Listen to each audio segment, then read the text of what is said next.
welcome to Wrestling Rewind here on the Jeff Beecham Network on YouTube. And of course, if you're listening on Anchor, we thank you for listening on Anchor. You can't see me, but I am valuing my appreciation to you on Anchor because right now you're paying me to do that. So I greatly appreciate it. So thank you. I am Jeff Beecham, of course. You're on Jeff Beecham Network. You know that. If you don't know that, I don't know what you're doing at this point. And to my left on screen, but in our hearts of all times, is the reigning, defending, where are we at? 907 today, Greg? Or 907. Yes. I had it right. I literally thought off the top of my head. I am proud of myself. Well done. Jesus. Thank you very much.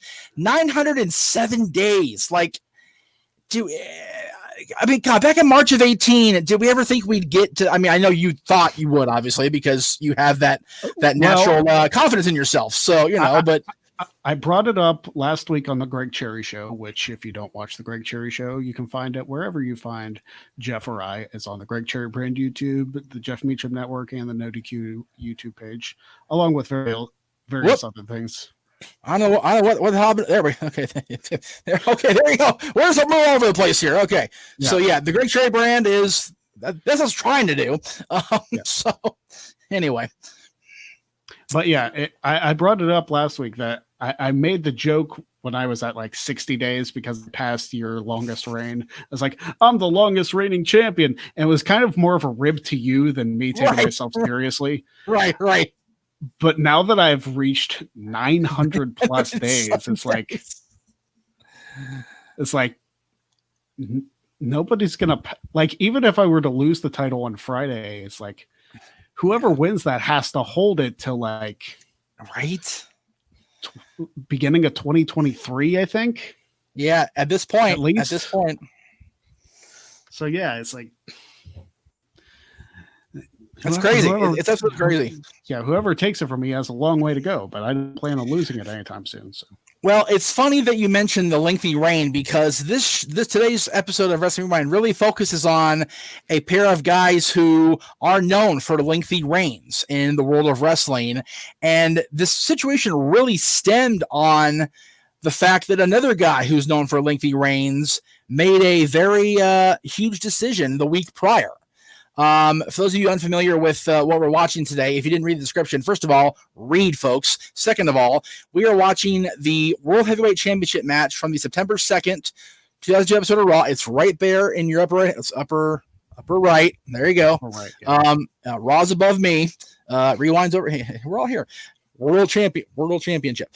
The week before on Monday Night Raw, the night after SummerSlam 2002, where Brock Lesnar became the undisputed WWE World Heavyweight Champion,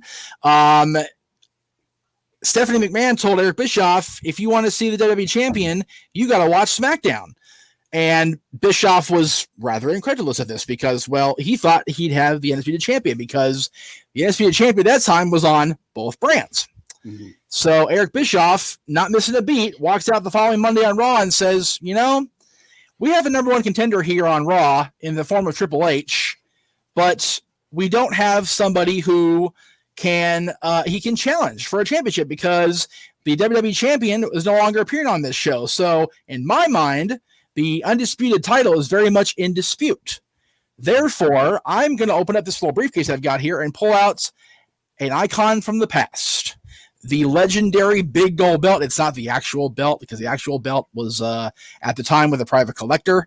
But Bischoff awarded the world championship that he had Triple H previously held as part of the undisputed title back in the early part of the year. And Triple H is your new world champion on Raw. And just like that, we have a title that was in existence for over 11 years. Mm-hmm. And immediately after we saw this happen, Ric Flair walked out and said, wait a minute, wait. So you're just going to hand him the championship? And Hunter, this isn't the way you want to be a champion. And Hunter says, yeah, it is. I'll take it. So they make a match between two of the all-time greats. And at this point, remember, Flair is almost fresh off getting the ownership of Raw taken away from him by Vince McMahon back in June, hence the creation of the general manager position in the first place. So right. Flair is still trying to find his niche, if you will, in the company. And as we will see as this month progresses, the seeds of evolution have been planted. So, All right, now that I've set the scene for you, 43 minutes and 46 seconds into this episode of Monday Night Raw, again, September 2nd, 2002, is where you want to be. For those of you that are fans of the No DQ side, and we thank you for your support of NoDQ.com, of course, you can check out their YouTube at youtube.com/Aaron Riff No DQ. And whenever I post their stuff on audio, and Greg on his audio, there you go. No DQ is 4 years into their existence, and Extreme Mayhem is just around the bend. We are not quite there yet, but we're approaching it. So that's how far back this goes. Jeff Meacham wasn't even a known thing yet in the world of internet wrestling community, but he is coming. So, yes. And Greg Cherry is a longtime fan already of the business. And what did Greg Cherry back in 2002 think of the new World Championship and the game getting the title here? Well, 15-year-old Greg Cherry, my gosh. Shit. Thought that this was it was cool to see the title again. I did enjoy watching WCW back in the day, and right. So seeing this championship on Raw, I thought was a very cool moment. Yep. So I enjoyed the fact that Raw and SmackDown were actually going to be treated as different brands. That right. Raw would have its own World Championship, SmackDown would have its WWE Championship, and exactly. I thought it was cool. And I'll admit I was more of a Raw guy. I mean, Shawn Michaels was on Raw, and so that's where my loyalty went. Of course, rather. But don't get me wrong, I enjoyed myself some Ruthless Aggression SmackDown as well. And we actually got to see Shawn Michaels in this show just before this segment. Actually, there was a interview with JR and Shawn Michaels. Shawn, of course, was at home because Triple H had once again crippled him up right good at SummerSlam. And we talked about that SummerSlam match extensively on this show, talking about Shawn Michaels in general over the years when we've been doing our shows. And again, if you haven't seen that match, you're missing out. I tell you that right now. You need to go back and watch that match between Shawn Michaels and Triple H. It is arguably the greatest SummerSlam match of all time. Yeah, I would agree on that point. Yeah, and I remember specifically, I didn't ask my dad for many pay-per-views back in the day, but as soon as I heard Shawn Michaels was returning, you better believe we were watching SummerSlam 2002. Oh, without question. Without question. So, all right. I think I've given the kids enough time at home. What do you think, Greg? Oh yeah, that you've had plenty. If you know how this works, you get to the timestamp, you listen to us yammer for 5 minutes, and then we actually start watching the stuff. So that's right. So 43-46 Monday Night Raw, September 2nd, 2002. Here we go. 3, 2, 1, play. And there we go. There's the Nature's music already. Mm-hmm.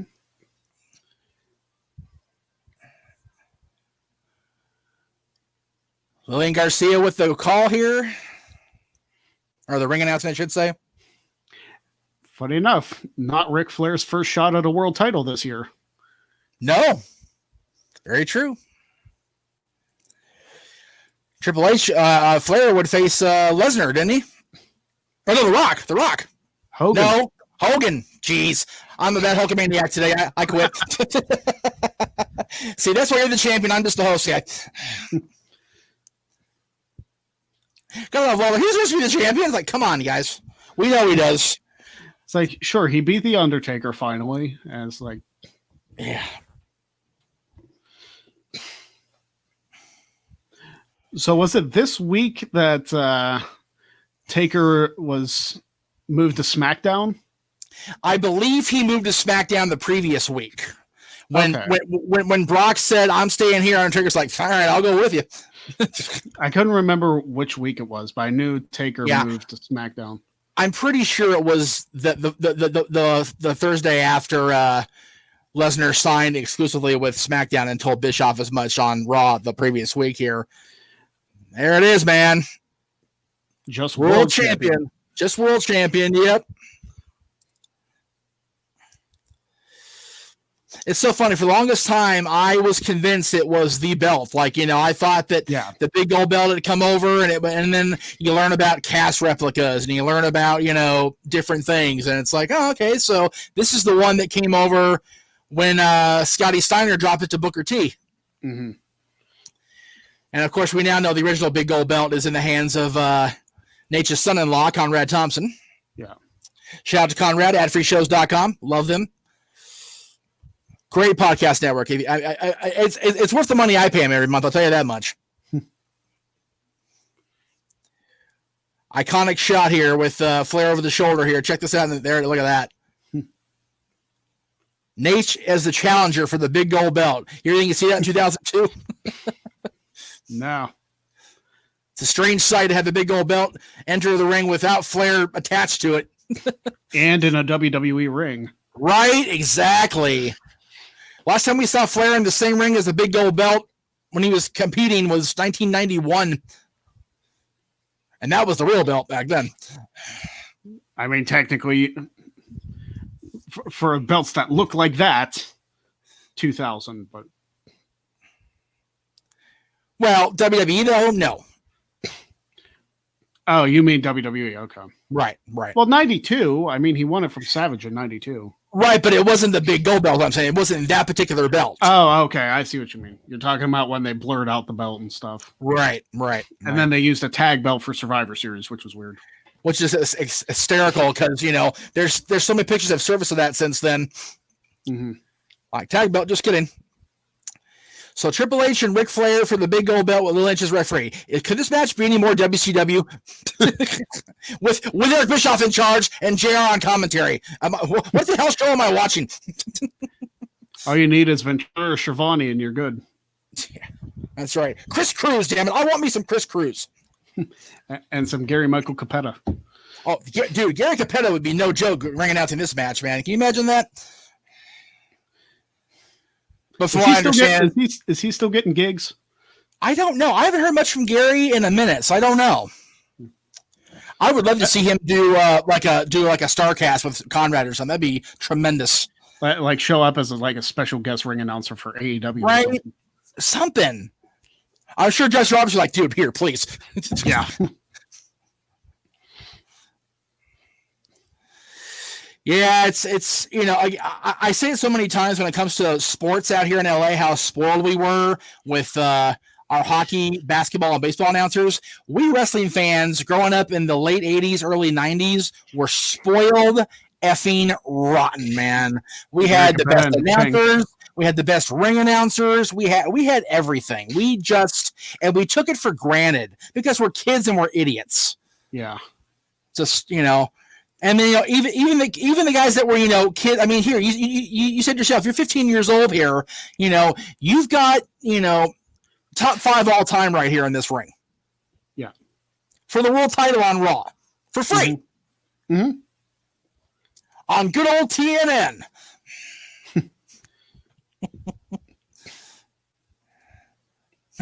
Hunter had some hops flying for 2002, man. He got up in the air on that hip lock. Yeah. Do you remember Raw's last episode on TNN where TNN was blanking out the mention of USA Network? No, I don't remember that. Wow. Like a later segment in the show, I think Vince told the commentary team to mention USA Network as much as they could in a 30-second span. And they did 6-7 times. It's that's great. Vince is like, you want to petty me? I'll petty you. I got you. I got you. Don't try and out petty Vince McMahon. It's not going to work. No, we know firsthand. Don't out petty Vince McMahon. Speaking of, I'm supposed to be in the Thunderdome Friday. Are you really? Good for you. We're at the start of the show too. Cool. Well, that's where I was for what was supposed to be main event. I ended up staying for 4 hours last week. So. Yeah, craziness. 7:45 call time. So. Oh, there you go. Did you happen to see main event on Hulu last week? I did not. No. I am in the house. They edited me out. Sweet. Yep. I mean, clear as day, man. Ali powders out after he wins, and you can see my happy ass doing this. Right, Jeff Meacham on WWE programming. There you go. There you go, kids. First today, Total Divas. Tomorrow, main event. In the future, the world. I'm still upset that it didn't get on SummerSlam. That would have been cool. 25 right? years after my first one. It's like that would have been pretty sick. I will grant you that. And we still have to find you in the crowd for that one too, by the way. Yeah, that's still a goal. I need to look at that like one shot of Shawn before he jumps at the belt, because I think that might be a good one. Frame by bloody frame, man. Whatever it takes. Well, that's the good thing about DVD and digital, man. We can go frame by frame now. Yeah. So now if you just you're going, shit, rewind, shit, doing that stuff. Even Bucker's just going, okay, we said be kind, rewind, but settle down. Oh man, Flair with a bump. I watched a video clip of Jerry Lawler. I don't know if it was the USWA or what it was, but it was a shot of him getting. What was it? There's a shot of him getting run over by a car. Eddie Gilbert. Yeah, Eddie Gilbert. In Doug Gilbert's car, no less. Yeah, I almost said Doug Gilbert. I was like, no, that's the wrong Gilbert. No, Eddie took his brother's car and ran along. Dude, the fucking Memphis, excuse me, pardon me. They called the cops. Oh yeah, because back then. Oh yeah, man. Yeah. Well, didn't they call the police when the Four Horsemen attacked Dusty too? Yes. They had put a call in because they knew it wasn't live, but they still tried to. Hey, you guys aired a mugging. Hello. Yeah. But no, the biggest one was when the NWO attacked at Disney. Like the fire trucks and stuff were legit. It's like Jesus Christ! It's a gang war going on at Disney MGM Studios. That's crazy. Actually, that was part of my plan yesterday. I had this whole big elaborate video set up for prior to reading my card off, my dream card. Yeah. Because September 1st was a huge day in wrestling history. Mm. But it was like 17 minutes long by the time I got all together. I'm like, nah, it's gonna and Ed, I wouldn't be able to air. I wouldn't be able to use it because a lot of it's WWE footage. Right. But September 1st, Pat Patterson became the Intercontinental Champion in Rio.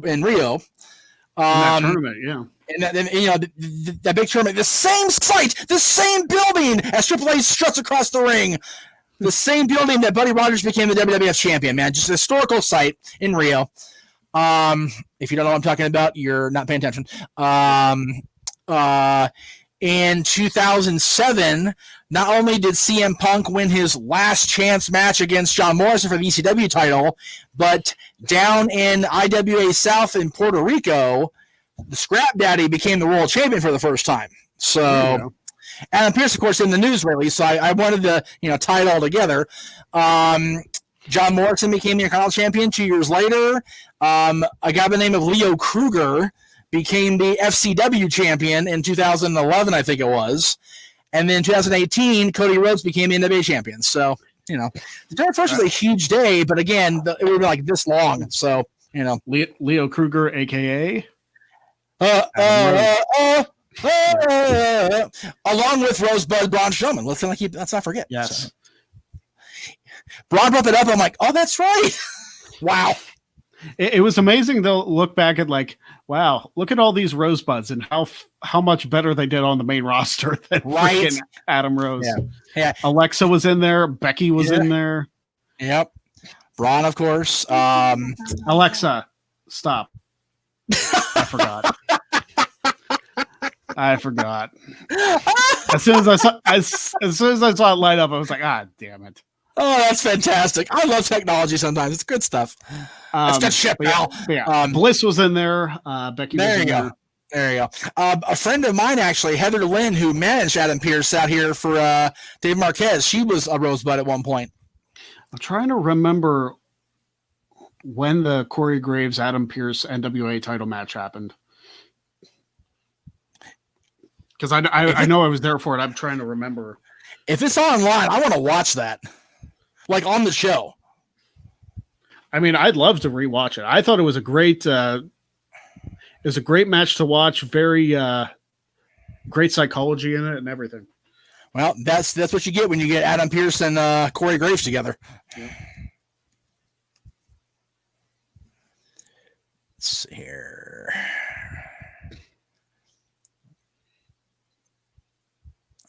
course, Adam Pearce news is all freaking recent news. Like, it's not what I want. Yeah. What was Graves' name back then? Do you remember? Sterling James Keenan. Figure 4.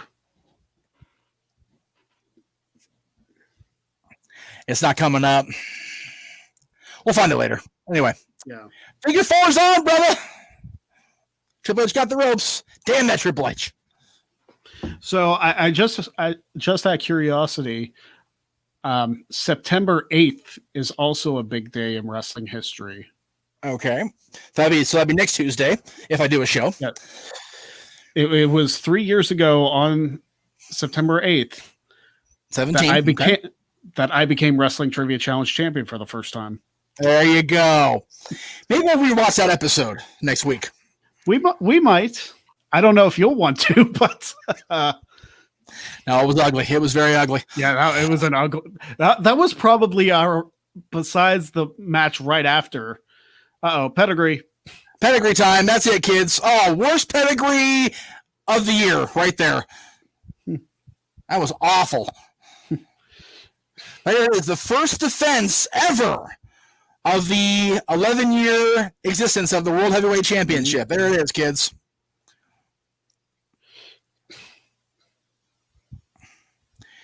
So far, I've seen Triple H with no facial hair. Just crazy. Heel Triple H with no facial hair. And that big freaking what the hell's on his head? I don't know. Hunter's like, okay, go for it. You go for it, brother. Jericho wearing a Fozzy shirt saying we're huge rock stars. That's fantastic. About 15 years before Fozzy got a decent hit. Right. And I love Jericho, don't get me wrong. Oh, Van Dam shoved him away. I love it. I think this is going to set up a match later. Well, I mean, it sets up Unforgiven, doesn't it? Well, no, but I mean actual match later in Raw. Oh, like a tag match. Yeah. The main event of Raw is Triple H and Jericho against FLAIR and Van Dam. Yep. And the semi-main is Stacey and Terry in a freaking pillow fight. Yeah, where Stacey dumps like freaking syrup or something on Terry. I'm going to watch that later. I mean, we'll go ahead and get to going with the show here. Yeah. So okay. All right. Where'd your mouth go? Your mouse. Oh, where'd your mouth go? Your mouth fell up when you mentioned Terry and syrup. Terry and syrup got you all flustered there. It's like a Luck of the Draw episode going wrong. Whoa! Cheap plug. Always the cheap plug on Wrestling Rewind. That's it, kids. I'm good for those. Absolutely. Why not? So next week, what are we doing next week? That's the 9th. Oh yeah. Duh. Okay. Where is that graphic here? Because that'd be neat if it was. It's not. Okay. Well, I will edit it in later in post because that's what I'm going to go over this right now. Next week is going to be as a AEW announcer from the Red Hook section would say, a rocket buster. Because next week we're going to see Kurt Angle and his second of 3 matches on the night at the TNA pay-per-view defend the X Division Championship against Black Machismo, Jay Lethal. I didn't make that a vote one. I just saw that this event happened on that night, September 9th in history, and I thought, we got to get one of these matches in there. The tag match was what it was because Angle bailed on Sting during that match, and freaking Pac-Man became the tag team champions. Yeah, Pac-Man Jones, the only championship he'll ever win. Right, exactly. And then the world title match is okay, but the X Division title match is a thing of beauty, so I wanted to get in. Angle and Jay Lethal tore the freaking house down. As they should, right? And then when you talk about tearing the house down, in 2 weeks on this show, Bryan Danielson, I said what I said, against Kenta. I'm not yet Hideo Itami. Don't boo me or think I suck yet. Wow. These two guys in Ring of Honor is the stuff that dreams are made of, I'll be honest with you. I'm excited. I don't think I've ever seen that match, so I'm really excited to see it. It's beautiful. And unfortunately, once again, the fans have let me down because on the 23rd, I gave everybody viewer's choice, right? And I said, pick a match from Unforgiven 2001. You can pick the Fatal 4-Way tag title match that started the show. Yeah. You can pick the Intercontinental title match between Edge and Christian, where Christian finally beats Edge. You can pick the RVD Jericho Hardcore title match, or you can pick the handicap WCW World title match. Somehow the Fatal 4-Way tag match got the vote. I'm telling you, like, people have something against us for viewers' choice. I honestly think they haven't seen this match and think, oh, Hardy's done it. It's got to be good. It's not, but okay. Well, my opinion. Well, think about the viewers' choice the last couple of months. They voted for SummerSlam '95, which I was fine with because I was there. Like that one, right. That one is what it is. But there's also a full show, and it blew up in our face completely. Yeah. So, and what was the one before that? God, what was it? I don't remember. I can look real quick. It was a show we didn't really want to watch. Yeah, whatever it was like, oh man, really? Let's see here. I need youtube.com. That's what I need. All I know is I'm glad we ended up not doing the Heroes Wrestling, because I went back and watched that. I'd have been disgusted with myself if I actually gone through with that. I still think at some point we should do it. Oh my God. I know it's going to be like 2 hours at least of a train wreck. maybe if I end up doing a pay window or something next year, I'll have it be a Patreon exclusive or something. There you go. All right, let's see. Okay, Hogan Butcher wasn't viewer's choice. That was my own dumbass. Whatever. Ready to Rumble. The Ready to Rumble title match. Oh, that's what it was. God. Although, you know what? That actually wasn't that bad in hindsight. It was a train wreck, but it was a good kind of train wreck. It was okay. It was fun. It was I remember like 2004, 2005 time frame when LimeWire was still a thing. Right. I used to like download all those random ass matches. It's like, hell yeah, dude. Just to see them. Like I found like the freaking Judy Bagwell on a pole match and watched that. And yeah. Oh, okay. You know, I'm sorry. I must correct myself. The Ready to Rumble match was May, and that wasn't viewer's choice.